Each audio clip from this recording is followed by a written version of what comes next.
अस्सलाम वालेकुम एवरीवन, कैसे हैं आप सब लोग। उम्मीद करती हूँ आप सब खैरियत से होंगे। रमज़ानुल मुबारक का आखिरी जुम्मा यानी जुम्मतुल विदा आप सबको बहुत ज़्यादा मुबारक हो। आज है जुम्मे का दिन। या अल्लाह पाक इस दिन जितने भी हाथ दुआ के लिए उठे हैं उनकी दुआओं को कबूल फरमाना। या अल्लाह हम सब के रोज़े और इबादत अपनी बारगाह में कबूल फरमा और हम सब के गुनाहों को बख्श दे।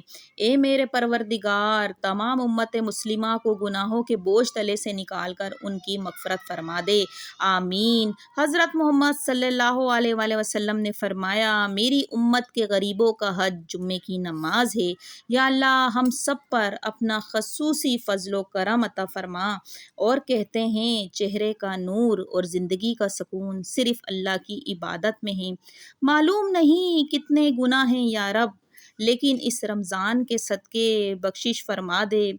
जुम्मे का दिन है या रब, तू सबकी दिल की मुरादें पूरी फरमा दे। तुम अपने रब से मांग कर तो देखो सच्चे दिल से, वो तुम्हारी दुनिया ना बदल दे तो कहना, ए माहे रमज़ान तू याद आएगा, तेरी फ़िज़ाएं याद आएंगी। ए रमज़ान हमें रब की अताएं याद आएंगी। पूरी ज़िंदगी अल्लाह पाक किसी का मोहताज ना करना, तुझसे ही मांगना अच्छा लगता है या मेरे अल्लाह।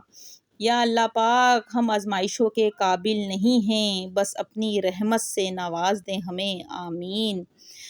कुछ नहीं पता ज़िंदगी का, ज़िंदगी मौत सिर्फ़ अल्लाह पाक के हाथ में है, तो फिर इंसान किस बात का इतना तफाखुर करता है इस ज़िंदगी के ऊपर जिसके पल का नहीं पता।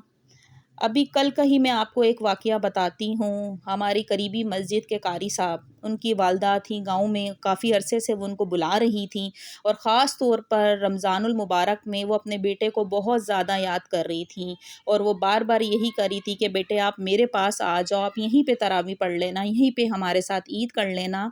लेकिन जो कारी साहब थे वो कह रहे थे कि नहीं अम्मी, मैं यहाँ पर तरावियाँ अपनी पूरी जो है पढ़ा के ही यहाँ आऊँगा। तो तरावी जो है कल आपको पता है 27वीं शब थी, तो 27वीं शब को उन्होंने तरावी मुकम्मल की, यहाँ पे कुरान शरीफ का ख़त्म दिया और जैसे ही वो मस्जिद से बाहर निकले तो मस्जिद से बाहर निकलते ही एक जो है हादसे में जो उनका इंतकाल हो गया और वो अपने खालिक की हकीकी से जा मिले और एक ट्रक से जो है इनकी टक्कर हो गई। तो हमें कुछ नहीं पता कल का, कि हमें ये नहीं पता कि आज हम सोएंगे तो सुबह हम उठेंगे भी या नहीं। और हमें ये भी नहीं पता कि अल्लाह ताला के हाथ में ये जो हमारी ज़िंदगी है, ये इस दुनिया में कितने अरसे की है, कितने पल इंसान यहाँ पे जिएगा, क्या पता अगले रमज़ानुल मुबारक हमें देखना नसीब हो या ना हो। तो हम सबको यही दुआ करनी चाहिए कि अल्लाह पाक हमारे साथ अगर कोई गुनाह हमसे हो गया है या हमसे कोई गलती हो गई है तो हमें माफ़ फरमा दे। और ख़ास तौर पे शब कदर जो कल रात गुज़री है उसमें रो रो के सब ने गिड़गिड़ा गड़गड़ा के अल्लाह ताला के हजूर माफ़ी मांगी हैं, दुआएं मांगी हैं। और अल्लाह पाक बेशक रहीम व करीम है, गफूरुर रहीम है, वो रहम करने वाला है, वो हमारी दुआओं को सुनता है। तो हमें उसी से ही मांगना चाहिए, उसी से ही रुजू करना चाहिए।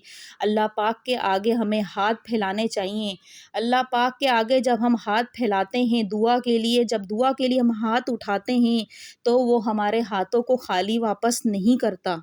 हमें हमेशा जो है उस रब की तरफ रुजू करना चाहिए।